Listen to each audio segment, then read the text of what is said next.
네, 국제경제부 퇴근해도 될까요? 시작하겠습니다. 오늘도 남승표 선배, 강부인 기자 함께하셨습니다. 안녕하십니까? 안녕하십니까. 네, 최근에 중국 경제 봉쇄 정책이 조금씩 풀리면서 글로벌 공급망에도 좀 변화가 나타나고 있고, 뭐 병목 현상이 좀 완화된다라는 그런 이제 소식들도 많이 들어오고 있는데, 관련해서 남 선배께서 어떤 미국 기업들의 재고 관련된 얘기를 좀 가지고 오셨죠? 지금 이제 그 금융시장 참가자분들이 가장 이제 관심을 가지고 계시는 이제 이야기가 인플레이션에 대한 이야기가 될 텐데요. 이 인플레이션하고 이제 관련해서 지금 인플레이션 상황이 사실 좀 복잡하기 때문에 살펴봐야 될 것들이 좀 여러 개가 있는데요. 그 중에 하나로 저는 좀 과잉 재고, 네. excessive inventory 뭐 이런 식으로 해서 기사가 요즘 나고 있길래 좀 봤는데요. 요 과잉 재고 문제를 조금 통해서 인플레이션이 어떤 경로로 이제 진행이 될지를 한번 과잉 재고라는 관점에서 한번 살펴봤으면 해서 네. 한번 가져와 봤습니다. 네. 월스트리트 저널에서 7월 4일 날 나온 기사인데요. Glut of goods at Target, Walmart is a boom for liquidator 뭐 이렇게 돼 있는데요. 리퀴데이터라는 게 이제 우리나라 말로 좀 쉽게 표현하면 땡처리업자입니다. 그 남아도는 재고를 최종적으로 처리해주는 업체들인데요. 지금 뭔 얘기냐면 타깃이라든지 월마트 같은 데가 이제 미국의 대형 소매업체인데 네. 여기서 이제 상품이 넘쳐나다 보니까 음. 땡처리업자들이 이제 신이 났다는 얘기죠. 네. 쭉 기사 내용을 보면은 이제 무슨 내용이냐면 지금 그 이전과 다르게 이런 최종 처리 업체들이 거의 뭐라고 해야 될까요? 트럭째 지금 소매업체들에 가서 물건을 받아오고 있다는 얘기거든요. 네. 그래서 이제 기사 중간에 보면은 뭐 팔레트라는 표현이 나오는데요. 팔레트가 뭐냐면은 이제 그 물건을 항구에서 이제 이렇게 화물을 적재하고 할 때에 이 팔레트라고 이게 목재로 된 받침 같은 게 있습니다. 그래서 그 받침에 이제 지게차로 이렇게 음. 그 지게차가 들어가서 네. 들어서 뜨는데요. 네. 이제 물건을 이제 대규모로 이렇게 가져온다 이럴 때 이제 팔레트째로 가져온다 뭐 이런 식의 이야기들을 하거든요. 네. 그래서 지금 이런 청산업자들이 보면은 한 번도 뜯지도 않고 상점에 전시도 안 된 물건을 창고나 항구에 가가지고 그냥 그대로 팔레트째로 떠가지고 지금 땡처리 업체들이 가져가고 있다는 겁니다. 그러니까 새 제품이에요, 새 제품. 지금 미국의 과잉 재고 상태가 이제 저렇다는 건데요. 처리업체 사장 이제 JD 돈트라는 분이 요즘에 이 나오는 물건 What is unusual is the large retailers may not even ever touch the product 해가지고 뭐 뜯지도 않고 그냥 아유 야 빨리 와서 가져가 뭐 이런다는 거죠. 음. 이게 얼마 전까지만 해도 오히려 공급 문제가 엄청 심각했잖아요. 이제 바로 그 문제인데 네. 뭐냐면은 이제 이 히스토리가 왜 이렇게 됐냐면 팬데믹이 처음 터졌을 때에 사람들이 이제 봉쇄 조치로 집에서 못 나오니까 점포에 물건이 팔리질 않지 않습니까? 네. 그래서 소매업체들이 중국 공장에 전화해가지고 야, 저 주문한 거 다 취소할게요. 이제 이래서 취소가 됩니다. 근데 그 다음에 사람들이 집에 있으면서 할 일이 없잖아요. 그러니까 제일 좋은 게 뭡니까? 우리나라 같으면 이제 TV 홈쇼핑. 그리고 또 많이 하는 게 이커머스. 이제 인터넷 쇼핑이잖아요. 네. 그렇죠. 그러면서 주문이 쏟아지기 시작한 거죠. 그러다 보니 그래서 다시 이제 중국에 이제 공장 빨리 돌리셔야겠어요 하고 전화를 했는데 무슨 일이 터집니까? 중국에서도 코로나19 때문에 봉쇄 조치가 내려지고 공장 가동이 중단이 돼 버린 거죠. 그러면서 물건을 사려고 하는데 살 수 없는 초유의 일이 벌어졌고 그래서 이제 소매업체들이 야 이거 안 되겠다 해가지고 예전 같으면 10개 주문하니까 100개를 주문하는 거예요. 그래서 이제 그렇게 주문을 해도 중국의 공장이 원활하게 돌아가지 못하고 이러다 보니까 이제 뭐 어떻게 되냐면은 평소보다 많이 주문한 것도 있었고 그다음에 주문이 밀려서 가동이 안 되는 게 한 두어 달 있다가 아이고 이제 다시 왕서방인데요 다시 공장 돌아갑니다 이래가지고 예전에 주문한 게 막 뒤늦게 도착하는 거죠. 그래서 어떻게 되냐면은 한 10개 주문할 게 100개가 온 것도 있고 크리스마스 시즌에 팔아야 됩니다라고 했는데 3월 달에 이제 봄이 돼서 도착하는 이런 일들이 생긴 겁니다. 네. 그렇게 해서 미국에서 과잉 재고가 산더미처럼 불어나고 여기에다가 또 어떤 문제가 생기냐면 미국에서 코로나19 이제 restriction 이제 그 이동 봉쇄라든지 이런 게 이제 완화되고 집회 제한도 완화되면서 사람들이 이제 밖에 나오기 시작한 거예요.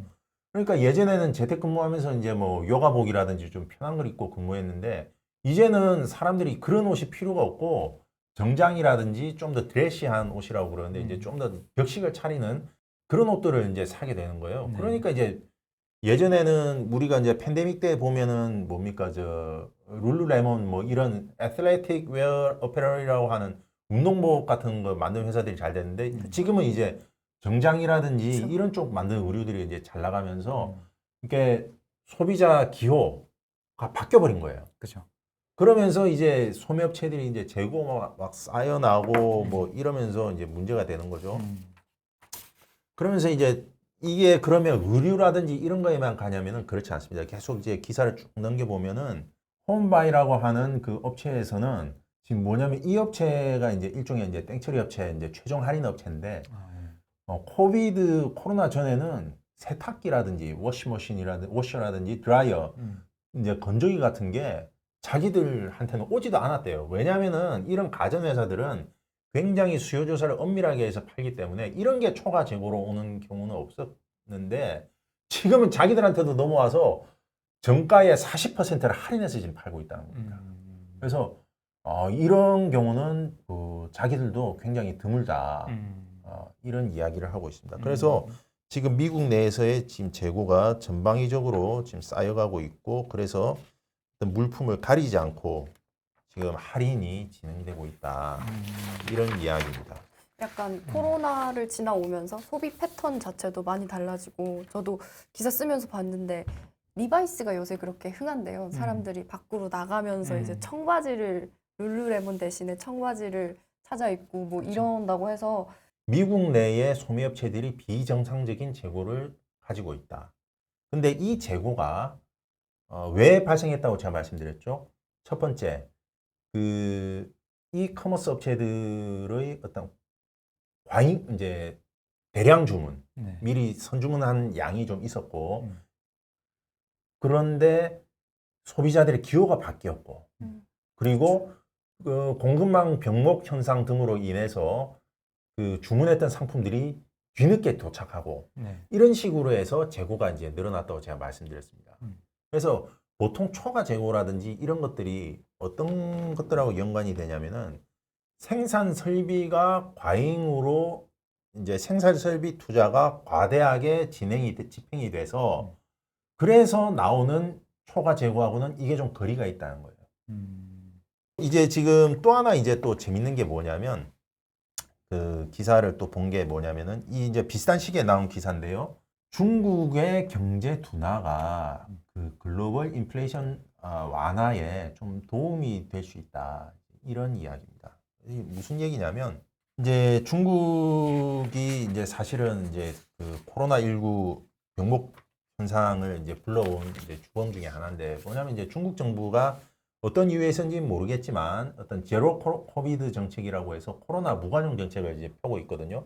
그래서 뭐 샹하이니 선전이니 뭐 이런 거 가리지 않고 심지어 수도 베이징까지도 코로나 발발 이러면 야 무조건 봉쇄, 자택 대기, 공장 폐쇄 이런 식으로 가고 있단 말이죠. 이러다 보니까 세계의 생산 공장이라고 할 수 있는 중국이 가동 정지가 돼 버리니까 공급망 병목 현상이 생기고 물품이 제때 공급이 못 돼서 인플레이션이 쫙 이렇게 올랐었단 말이죠.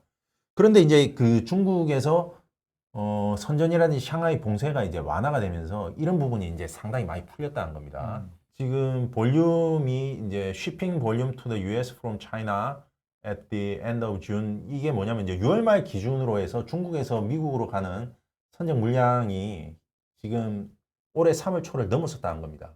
이제 상하이하고 선전의 봉쇄가 풀리면서 이제 그쪽에 공장들이 이제 돌아가니까 이제 그동안 밀렸던 미국 이제 주문이 쫙 이제 제대로 생산이 되고 있다는 얘기죠. 그러면서 이제 단적인 예로 뭐냐면은 운임도 그 바로 밑에 줄에 나오는데 15% 가량 지금 떨어졌다고 나와 있죠. June 29.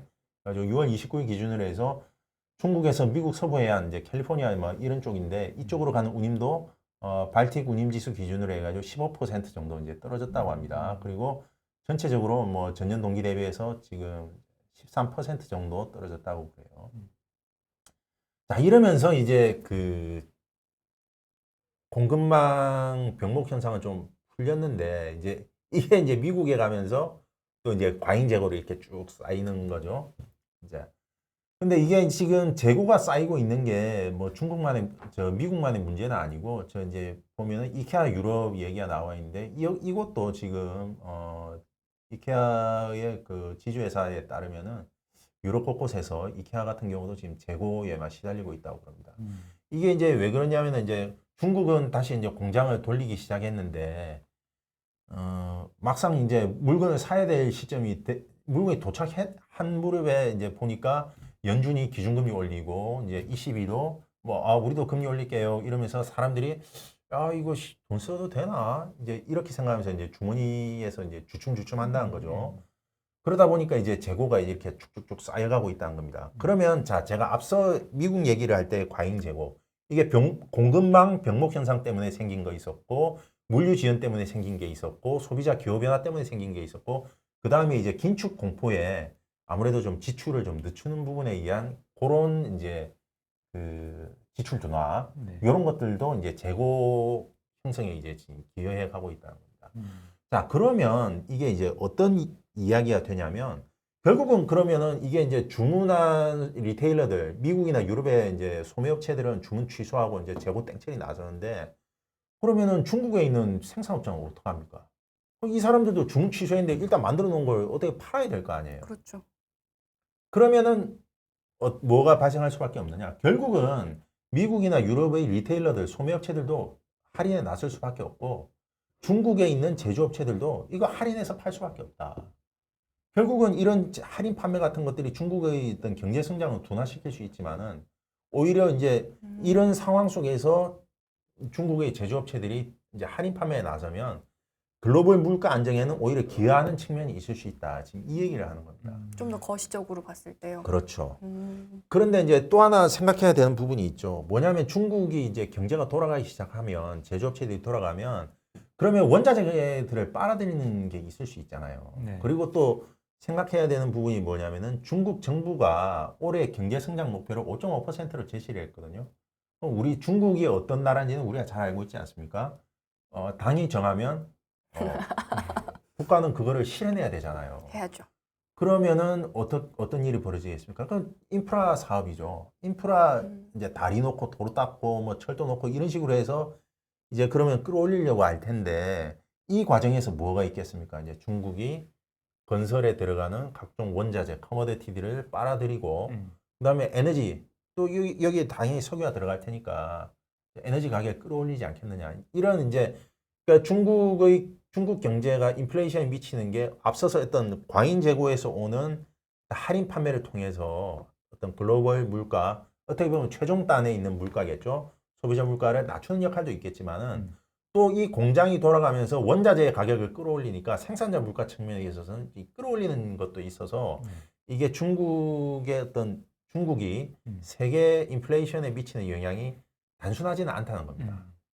그러면은 이제 좀 생각해 볼 수 있잖아요. 그러면은 중국이 그 인플레이션 악화에 미치는 영향이 더 클까? 네. 아니면 완화에 미치는 영향이 더 클까? 이제 이런 부분을 생각해 볼 수 있는데요. 이제 그 스탠다드 차타드 홍콩에 있는 그 슈안딩 수석 이코노미스트는 이런 부분들을 자기가 볼 때에는 세계의 공장으로서 지니는 역할이 좀 더 크다는 겁니다. 뭐냐면 원자재를 빨아들여서 그 원자재 가격이 오르는 그 마이너스 효과보다 중국이 많은 상품을 만들어서 대량으로 할인해서 파는 데서 오는 인플레이션 완화 효과가 훨씬 더 큰 것 같다. 이런 식으로 결론을 내리고 있습니다. 그 다음에 또 이게 이제 중국이 이제 공장이 제대로 가동이 되면서 분명히 돌아가는 원자재 가격 상승 효과도 분명히 있을 겁니다. 그게 없다는 얘기는 아니에요. 이걸 플러스 마이너스를 했을 때에 궁극적으로는 인플레이션 완화에 더 기여하지 않겠느냐 이제 이런 이야기입니다. 그래서 제가 이제 이 두 가지 얘기를 좀 드리고 싶은 게 뭐냐면 현재의 인플레이션이 초과된 것은 분명히 어떤 수요 측면에서의 충격이 분명히 있습니다. 지금 공급을 수요가 따라가지 못하는 어떤 수요와 공급의 언밸런스가 분명히 있거든요. 근데 이거는 보면은 제가 앞서도 말씀드렸지만은 예전에 있었던 과잉 생산 설비에 따른 과잉 재고, 그 다음에 과잉 생산, 이거하고는 사실 좀 다르다는 거예요. 이번의 어떤 인플레이션은 긴축으로 인해서 생산 설비가 조정될 가능성은 좀 덜하지 않겠는가 하는 생각이 하나 들고요. 그다음에 이렇게 해서 이제 지금 어쨌든 그 소비자 행태 변화에 따른 수요 변화가 있기 때문에 이런 과잉 재고를 해소하는 과정에서 어느 정도의 할인 판매는 지금 미국이라든지 유럽이라든지 그다음에 어떤 생산 기지인 중국에서까지도 활발하게 진행이 되고 있다. 그렇다면 좀 그 우크라이나 전쟁과 같은 어떤 지정학적 변수만 좀 통제가 된다면 인플레이션이 생각보다 오래 가지 않을 가능성도 있지 않을까 하는 생각이 들어서 이 두 가지 과잉 재고라는 측면에서 인플레이션의 한번 미래를 경로를 한번 예측해 보면 어떨까 해서 한번 가져와 봤습니다.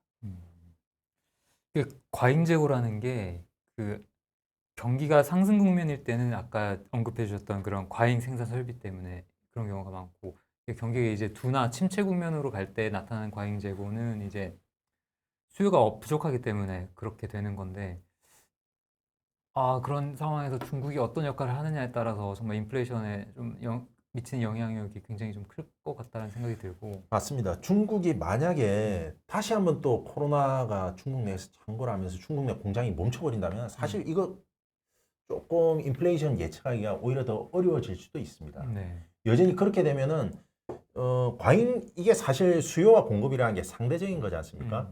그래서 설비가 적정하다 하더라도 이게 이제 공급 가동이 중단이 돼 버리면 상대적으로 수요가 초과가 되니까 인플레이션이 심해지는 것이고 네.